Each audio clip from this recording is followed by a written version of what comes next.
हाय, आपल्या मिनी ब्लॉगमध्ये तुम्हा सर्वांचे स्वागत आहे.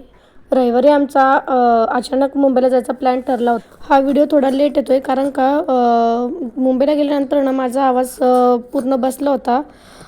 आवाज निघतच नव्हता, त्यामुळे व्हिडिओ एडिटिंग करायला मला जमलेच नाही.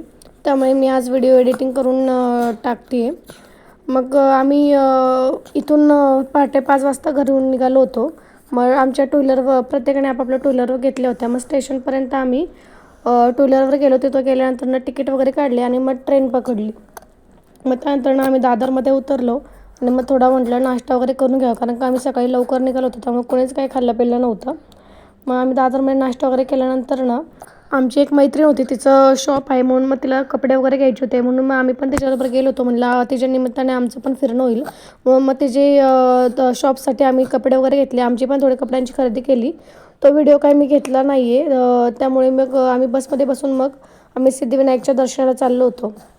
मग सिद्धिविनायकला गेल्यावर पण तिथं एवढी गर्दी होती ना की काय विचारलंच नको. मग त्यानंतर सिद्धिविनायकचं दर्शन घेऊन परत आम्ही गेट ऑफ इंडियासाठी निघालो होतो. इथे विराला एवढी मज्जा वाटत होती ना, बस मी रिकामीच होती, त्यामुळं सीट रिकामी असल्यामुळे तिचं खेळणं चालू होतं. मग आम्ही बसमध्ये उतरून चालत चालत गेट ऑफ इंडियासाठी निघालो होतो. आमचे एवढे चालून चालून पाय दुखले होते ना, पण सगळे सोबत असल्यावर चालायला पण काही वाटत नाही. इंडियाच्या इथं पोचलो आणि तिथे वेगळीच मला एक कार दिसली होती, म्हणून मग मी व्हिडिओ काढला. मग त्यानंतर आम्ही गेट ऑफ इंडियाच्या इथे पोचलो. गेट ऑफ इंडियाच्या इथं पण एवढी गर्दी होती ना, ताज हॉटेल, गेट ऑफ इंडिया हे मी सगळ्यांचे फोटोमध्येच बघायचे की बाबा हे असं आहे. पण पहिल्यांदाच मी एवढ्या वर्षात मुंबईला गेले होते, त्यामुळे खूप मस्त वाटत होतं. आणि अचानक आमचा प्लॅन ठरला होता.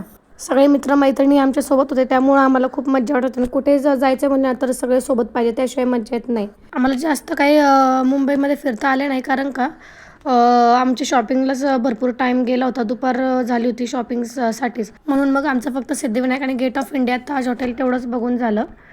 मग आम्ही परत पुण्यात निघण्यासाठी ट्रेनमध्ये बसलो होतो. चला तर मग भेटूया नेक्स्ट ब्लॉगमध्ये. बाय.